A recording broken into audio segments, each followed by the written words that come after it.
Welcome to the PT on Ice Daily Show, brought to you by the Institute of Clinical Excellence. My name is Dr. Jeff Musgrave, Doctor of Physical Therapy, and today is Wednesday, so it is all things older adults.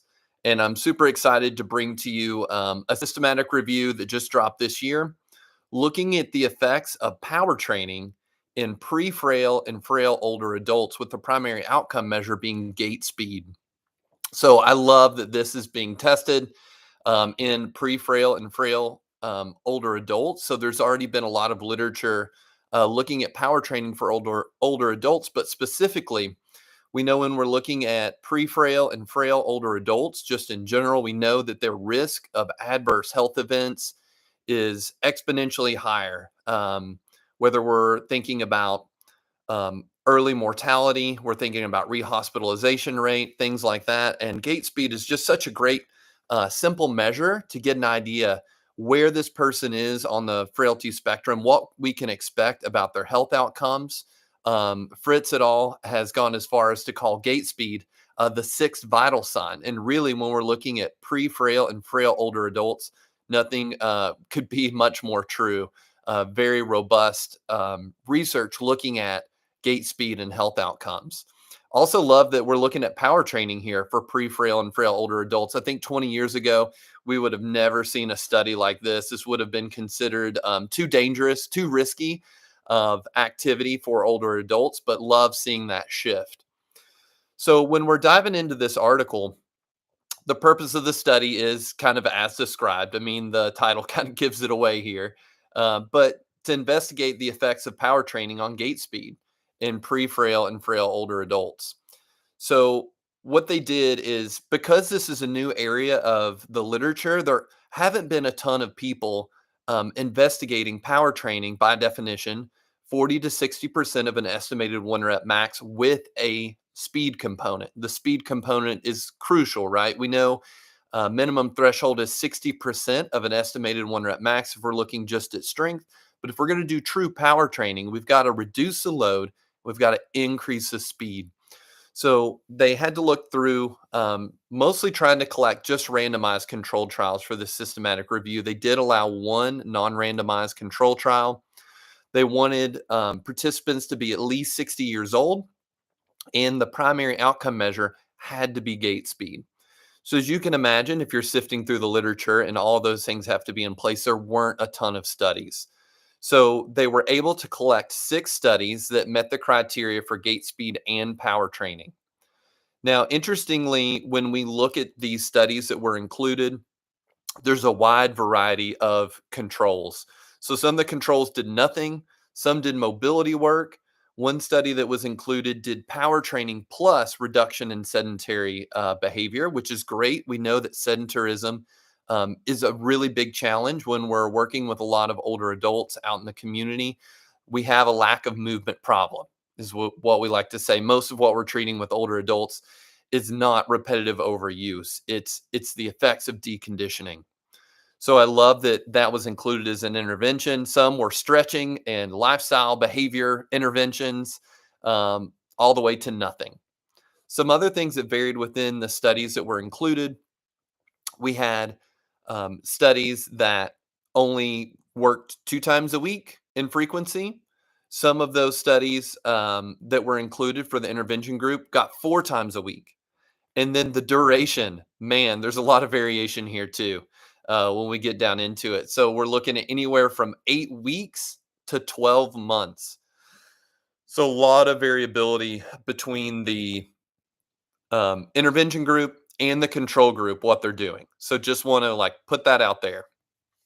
Um, so in general, when we're looking at this, the older adults, they wanted over 60, but the average age here ended up being about 75 years old for both the intervention and the control group.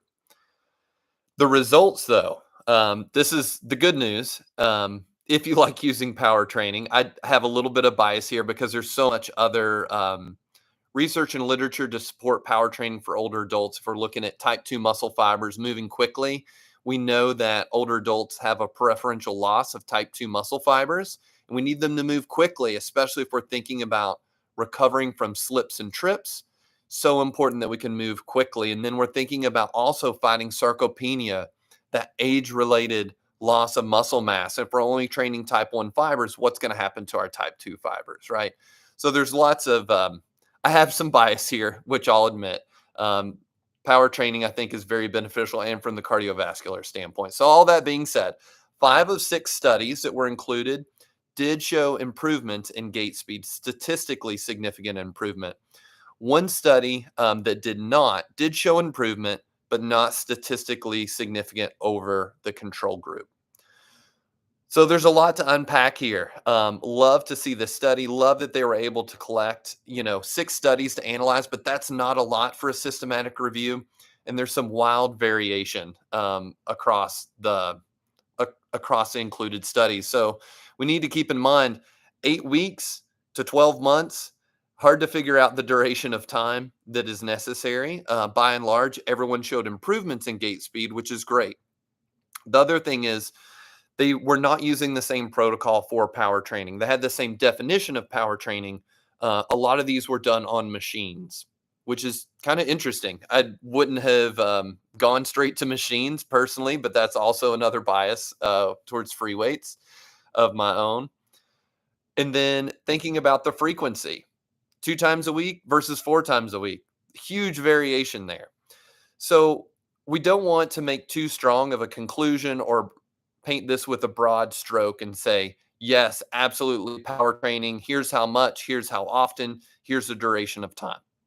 What I think we can say is that it appears to be beneficial, right? Statistically significant across 5 of the 6 studies, power training was helpful. The other thing that's good to know is there were no injuries reported related to the intervention.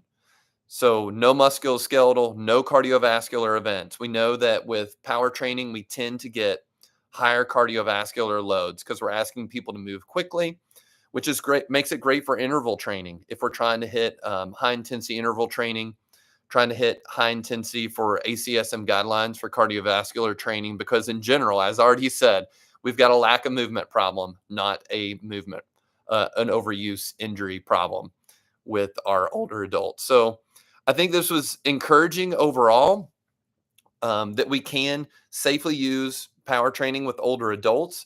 The specific dosage, unclear.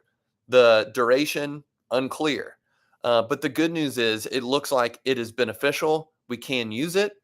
So get out there and give it a shot if it's indicated for the population that you're treating just in general. We use it all the time at the gym, Stronger Life, for people 55 and up. Have a lot of fun using it. But to say with a broad stroke, we can say this definitively: everyone should be using it over strength training, gait training, other types of high intensity interval training. We can't say that it's a clear winner because it wasn't a comparative study of those interventions. We know in general, when we're comparing something to nothing, something wins, right? So in general, I feel pretty confident in saying it looks hopeful, probably appropriate to add with very low risk. But that's about as far as we can go with the assessment here.